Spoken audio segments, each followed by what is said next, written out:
Hello, everybody. Welcome back. So, the big question that all investors are asking is this breakout going to take us all the way to the peak 4,800 on the SPY, or are we going to see another dip as an opportunity for the people to get in, right? Because there are people who bought this dip, right? And they're enjoying it, right? Because they found the bottom, and the people who are left out who didn't buy this dip, because obviously you don't know if this is the bottom, right? But now we can say that it was probably the bottom and we're going heading up higher. So are you going to have another dip in the market and allow you to get in? That's not an easy question to answer for anyone, but in today's video I'll answer that for you with some interesting historical correlation. And so if you're already bought that bottom, okay, if you already purchased this, you may just want to pay attention to take profit at the key levels. Okay, and we're going to discuss that in today's video.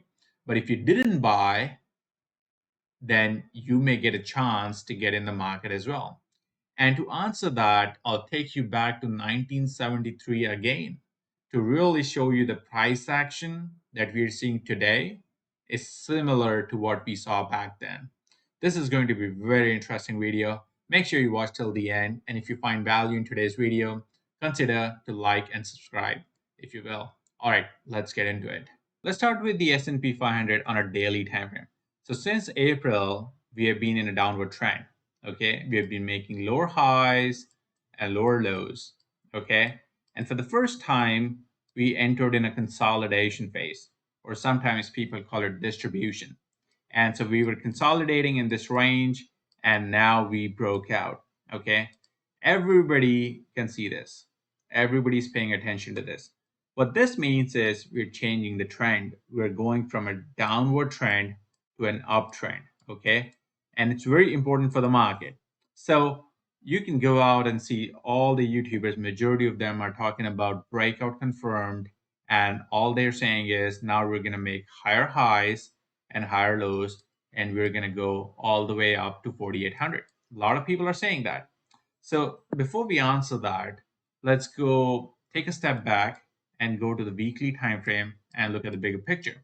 So have we even reached 20 EMA on the weekly or the 50 EMA on the weekly? No, right? So currently we are heading towards that. Okay. So I can see the market going up to this level, 4,200, big area of resistance, right? And a 50 EMA. Do we think that's going to be an area of resistance? I think so, right? Look here, weekly 20 and 50, rejection off of 20, rejection off of 20, two times, rejection off of 50, third time, okay?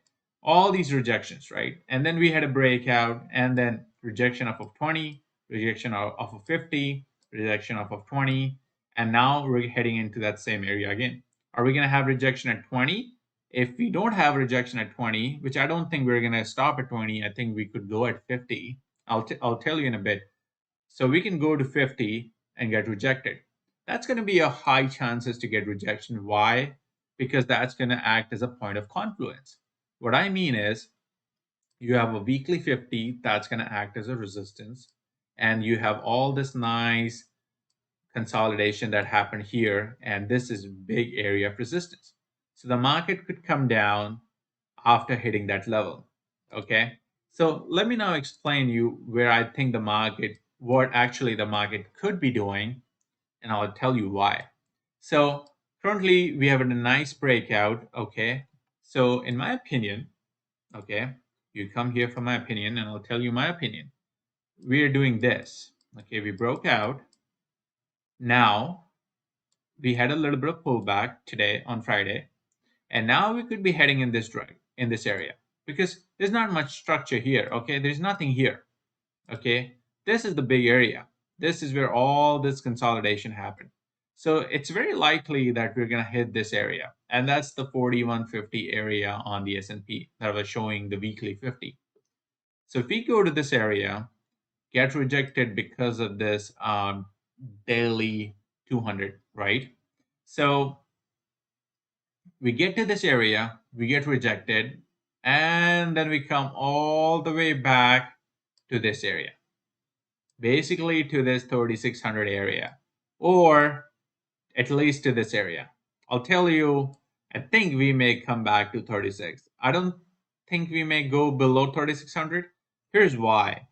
Because a lot of people bought this area. A lot of people who picked the bottom, they're saying, hooray, let's go up, right? But a lot of people missed out because there's too much bearishness in the market, right? So a lot of people didn't buy this dip, and now all they're waiting for is a dip so they can buy the market, right? And that's how all retail investors think. Like you and me, we are all same, right? We always wanted to buy the bottom, right? We want to pick the stocks at this level, and we just want it to go up. We don't even want to come down like for a day, right? We just want it to go up. So a lot of people are still waiting. There's FOMO, right? People are waiting to buy the market. So the market will allow the people to come in, right? Because that's how we get the big rallies. Because once the market comes down to this level, everybody's going to say, aha. And if the market starts going up from here, everybody's going to get in FOMO and they'll say, oh, I don't want to miss out. And everybody buys. And that's how we get nice change in trend and we go all the way high. Okay. So is it possible to come all the way down, right? Even after having a breakout? I think it's very likely, right? So we're looking at the S&P on a daily time frame. How can that happen? So back here, I was talking about these gaps that are going to be filled. We just didn't know when, right? It took a couple weeks actually, right? 2 to 4 weeks to come back and fill these gaps that was left behind, right? Now what have we done? See here, we have left this huge gap right here. Okay, do you see the gaps? It has to be filled. Again, I'm telling you, it's going to be filled. We have this big gap right here, and gap is basically the the price action before between the open and close that never gets filled, right? So the market opens up or the market gaps down, and it leaves the gap. So these always get filled statistically.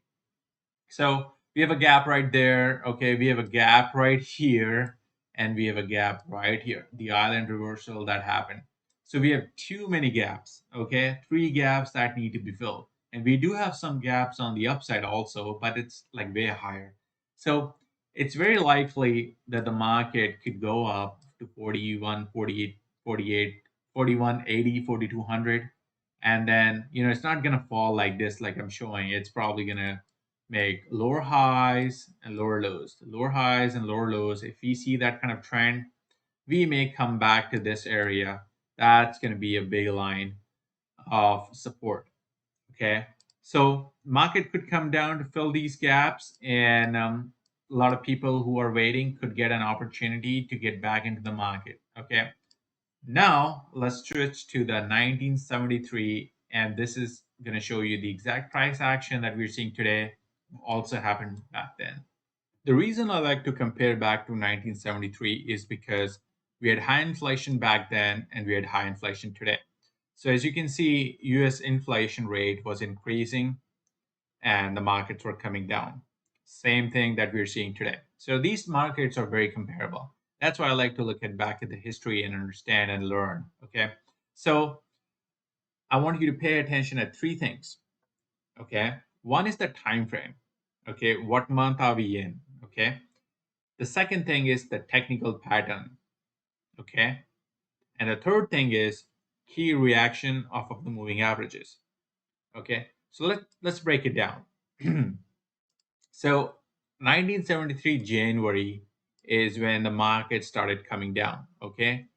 It had its peak and now it's just coming down. Okay. So you can see the reaction at through the 20 moving average. Rejection, rejection, rejection, rejection, rejection, right? Just rejection at a 20 moving average. Similar to what we have been seeing today. Okay. So what did we create? We create a nice trend line. Okay. And if you take a trend line from somewhere back in September around, we can create a nice wedge pattern. Okay. So the market's coming in heavy downward trend, right? And then it breaks out. Right here, it breaks out. Okay. On a weekly time frame, we break out. Did we hit weekly 20 before the breakout? Okay, after the breakout, basically we are going to hit the 20, right? Like in this candle, we are going to hit 20. It did hit the 20, some selling. Then it hit the weekly and it went just past over the weekly 50. And then we had a nice 4 week sell off. Okay.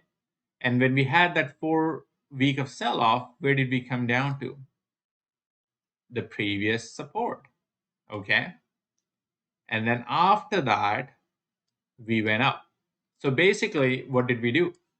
We broke the trend line. Okay. We got rejected at the weekly 50. We came down. We created a nice double bottom. Okay. And then we rallied 1, 2, 3, 4, 5, 6, 6, 7 weeks. Okay. What happened after that is a different story. Okay. But at least for the short term, for till October, November timeframe, we could be getting similar situation. So this is what happened back in 1973. Now let's switch over to current market. So in current market, we basically peaked somewhere around January 2022, right? And then we have been making lower highs and lower lows as we said, right? So we've been rejected at 20 weekly moving average, right? 20 rejection off of 20, 20, 50, 20, and now we're heading towards 20. Okay. So similar things, right? And our trend line is basically this. And we can also see a nice tight wedge pattern forming similar to what happened in 1973. Okay, around August, September timeframe, we can pick the high and we can also see this nice tight wedge pattern. And where are we on the moving averages? Right at 200 moving average. We saw a reaction. Go back 2 minutes ago and watch comparison to 1973 again. Okay, we have nice reaction at 200 moving average. And we moved up, right? We broke the trend line like we did, and now we could easily be heading into the weekly 50, which I was theorizing that we could be coming and hitting this range. And what market typically likes to do is cause max pain, meaning basically get as much as money as possible from the retail, right? Like you and me guys, okay? So they would try to push the market a little bit up, okay, and then sell off, okay? And that's when the market, everybody goes call options and they push the market down, okay? So we may hit the 50, okay? We may hit this level, right? And then we could come back down and retest this key support, which is when I think people are going to come back in, right? And we could maybe, let's say 3,500, we could hit that. It's a possibility, but most likely you'll see a lot of buyers come in. Okay. And what they can actually do is they can come down to this level, right? And they can cause again max pain, come back quickly down to 3,500 and then snap back up. Okay. And then do this. Okay. So this is very likely scenario that could play out based on my comparison to 1973.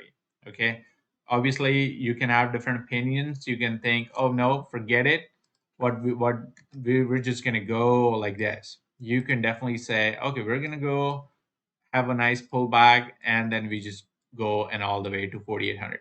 Obviously you can have that. JP Morgan is saying something else, Bank of America is saying something else, right? Everybody has their opinions. And that's very good for the market. Okay. So let me know your feedback in the comment section. What do you think of the market? Do you think it's going all the way all time high now, or is it going to have another pullback and we're going to get a small another opportunity to get the buyers in and basically go all the way up to 4,800 then? Okay. And I hope you find value in today's video and enjoyed it. And thanks for watching. And I'll see you guys in the next one. Bye.